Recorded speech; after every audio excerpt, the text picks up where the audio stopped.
Okay, friends, welcome to Catalyst Conversations for a Relationship Revolution, where we challenge the unquestioned assumptions about love. We flip the script on what you've been taught and reveal the truths that no one has told you. Here, in these conversations, we unlock a whole new paradigm of partnership, one that anchors in consciousness and empowerment and results in the kind of relationship most people only dream of. So, this month, we're diving into May myths, and today we're tackling one that runs deep. This myth that love equals acceptance, that to love someone means to just accept them as they are. As always, this conversation might challenge you. If it does, good, frankly. It might make you uncomfortable, and it might just set you free. So stick with me, because by the end of the conversation today, you're going to see love and your role in love completely differently. And I promise it's going to change everything. But before we dive in, if you're new to me and my work, I want to take a moment to introduce myself. My name is Dr. Jenny Wallig. I am an award-winning relationship mentor, speaker, author, and educator, and I am a disruptor, proudly called counterculture, determined to make the world a better place through more conscious and evolved relationships. Alongside my business partner and my soulmate, Calvin O'Seely, I am the proud co-founder of Powerful Love Relationships and the co-creator of our 3-pillar Powerful Love method, which is a proven path to saving, healing, and improving your relationship, even if your partner isn't doing the work with you. In these catalyst conversations, and really in everything we do at Powerful Love, the goal isn't just to teach you how to do relationships better. It's to redefine how your relationships work and to empower you, fellow visionary, to create a relationship that fills your heart and fuels your dreams. So, ready for that? Awesome. Let's get to it. So, this conversation is really important to me because most people have been taught that loving someone means just accepting them for who they are. And while that's a part of love, real love does not end there, right? There's a both and that is not talked about. So would the result of not having that both and part of the perspective is that when we accept someone, we equate it to like staying out of their business or letting them just be who they are, even if that means that they stay stuck, they stay in an unhealthy place, or they're causing harm to themselves or others. If you ask me, that's not what love is meant to do. What is love if not to help us all get lifted into our higher and best self? Instead, this myth, this assumption that love means accepting someone and its, counterpart that like we're not supposed to want our partner to change, which by the way, I think is a load of bullshit. We do want our partner to change. All of us wants our partner to change. Let's be honest here. And that's okay because our partner change. We're not trying to change the essence of who they are. What we desire is for them to learn to love us better. We desire for them to be a better version of themselves. We desire to lift them up. And so there's like anything, there's an end of the spectrum that can be harmful and toxic and dangerous. And there's an end of the spectrum that is actually quite loving and revolutionary and expansive and good. And that's where I want to direct our attention. Okay? So when we when we normally talk about acceptance as what it means to love someone, what that often looks like is complacency, right? That you are kind of allowing your partner to keep going in patterns that are keeping them stuck, to stay at a level of evolution that is less than they have the potential for. And frankly, we do that because it's the path of least resistance, because it's easier, because it's hard to challenge someone we love. We don't want to deal with their defensiveness. We don't think we have the right to challenge them or call them in. Or, we just like, if we let them stay where they're at, they'll let us stay where we are, and nobody has to grow. And growing is uncomfortable, right? Growing can be challenging in and of itself. And we avoid those challenges, but that's not love. That's not what we're meant to do. Listen, real love doesn't settle for where someone is at, especially when we know that they could be more. Real love calls us forward into who we're meant to be. Real love is willing to challenge and disrupt and invite others higher, not out of control, but out of care, out of the relational intelligence that recognizes that we are all connected, and what is good for one, like what is what is going to be good for one is going to be good for the all. And if it's good for one but not the all, then it's not good for the one. Real love, in my opinion, in this revolutionary conversation, is going to stand for the highest good of all, even when that's uncomfortable. So here's what that looks like. It's not going to just collude with stuckness, right? It doesn't say that's just how my partner is. It asks, real love asks, who does my partner want to be? Is this the life that they want to keep living? Is this what's in the best interest for us and our relationship or our family? And then asks, how can I participate in supporting my partner in lifting up to that level?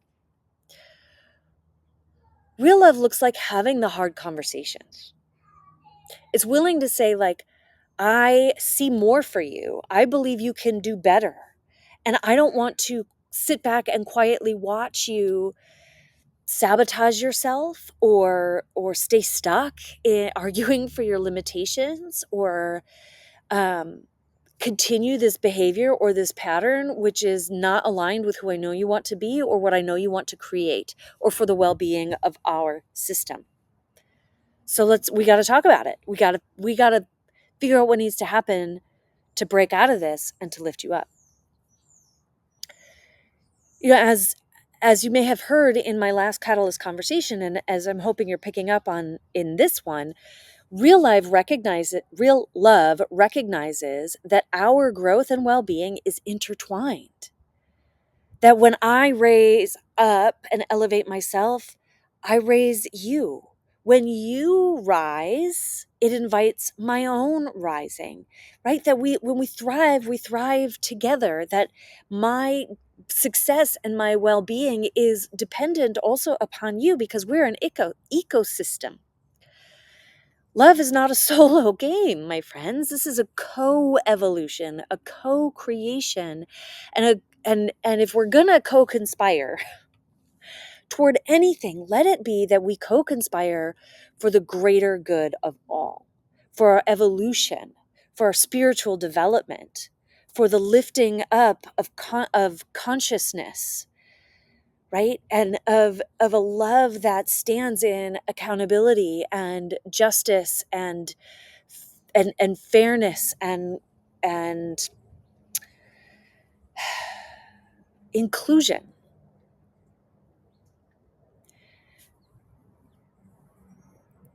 Real love is not going to confuse acceptance with enabling. Like I said in the beginning, there is a part of this that is acceptance, right? Like that we need to accept our partner as they are, and that's where we start. We can accept our partner as they are now, like with the radical acceptance of recognizing this is who I'm signed up for, and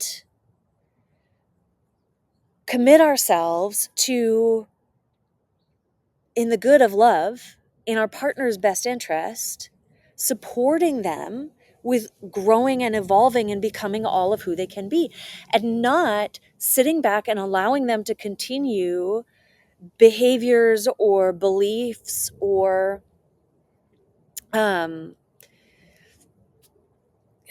patterns, right, that are not helping them. Real love is loving someone enough to like not be okay with them just staying there. So I want to share a story with you. This is a personal story, and one that was very, very activating for me, but really important for me too. I was at a dinner conversation with some family, and not all of my family shares the same beliefs and values, and this was around the time where Trump was in his first presidency. And I learned that an important member of my family voted for Trump. Now, if you don't know this about me and my family, my family of choice, my family of creation, and my own identities like intersect with queer, trans, polyamorous, interracial, blended family, unschooling, right? Like we are, as I mentioned, proudly counterculture in our relationship, and we believe in um, participating in the well-being of all people.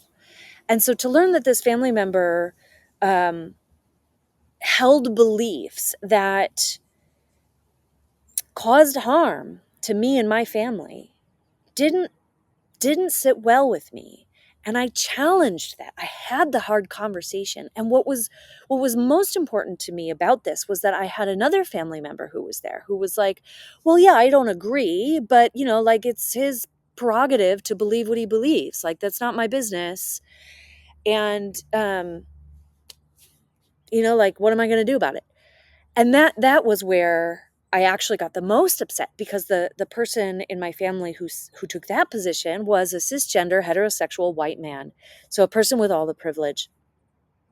And I'm like, actually, your position puts you in a privilege that out of love for me and out of love for this other family member that we share, you would say something. You would not be complacent in not challenging his beliefs. I mean, granted, may not be able to ever change that family member's belief systems, but we can. And it's one thing for me as a marginalized person to say like, hey, your beliefs and who you voted for, like, acutely affects my family, my safety, my rights in our world.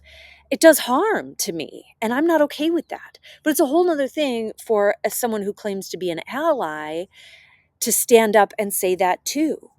Not out of desire to control or criticize, but out of concern, out of love, out of recognition of our connection, out of advocacy for those who are less privileged. This was a moment in my life I don't think that I will ever forget, because it became so crystal clear, and I became so articulate in that moment about what it really meant to love, what it really meant to be an ally and an advocate for those with less power and privilege. Another huge value of mine, and another big piece of, to me, what it means to love. And so I share this story because I want to expand this idea, right? Like, if we are just willing to accept another and say like, well, it's the way that I love my partner or my family member or my kid, so that's just who they are.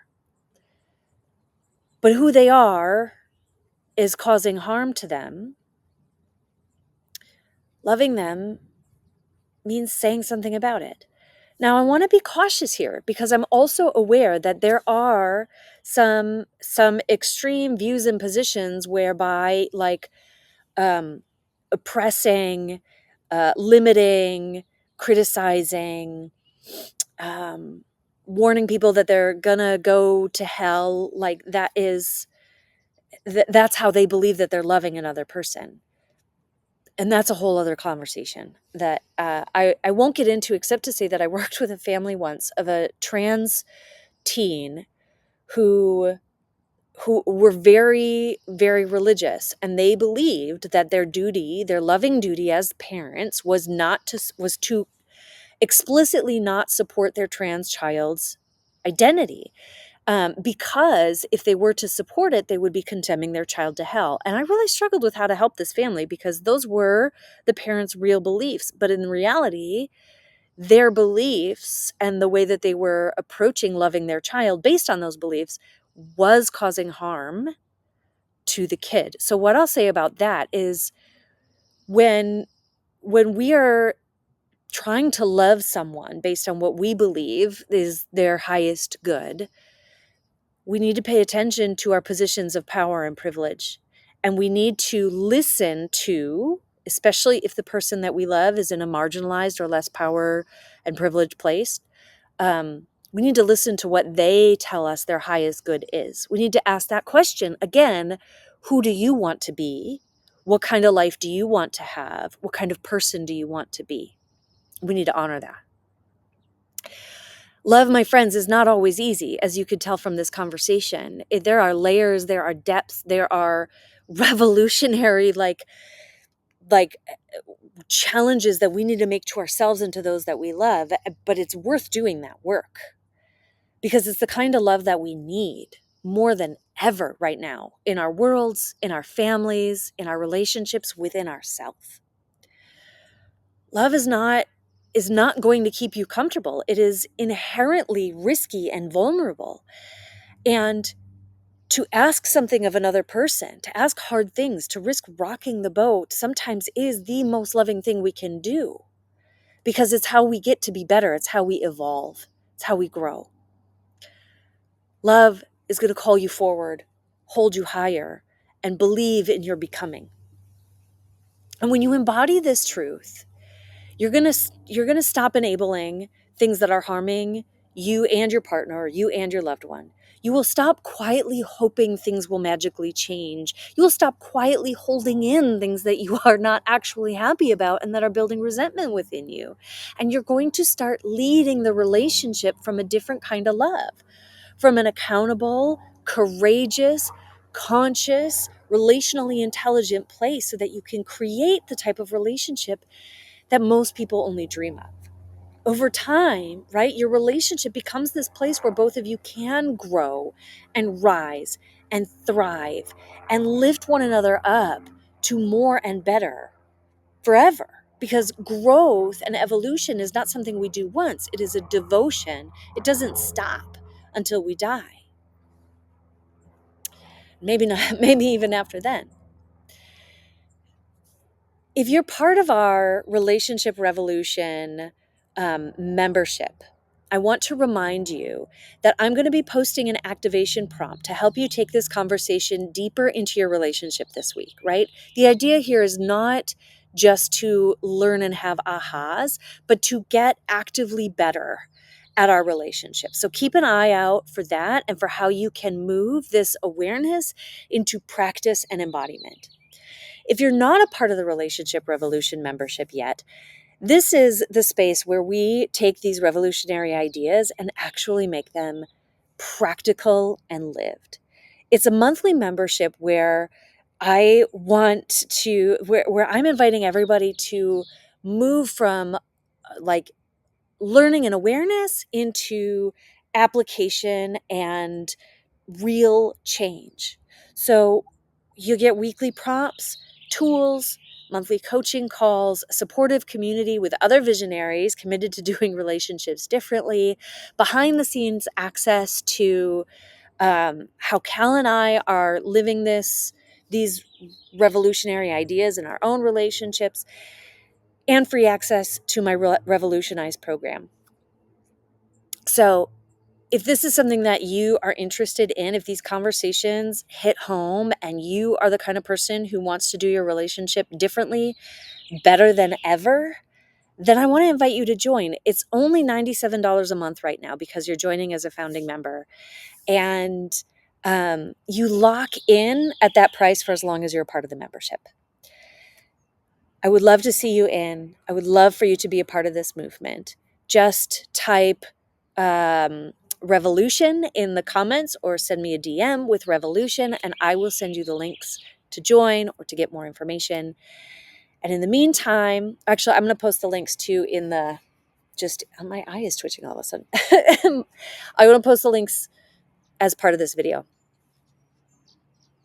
Keep doing the revolutionary work, and I will catch you next week for another Catalyst conversation in the relationship revolution.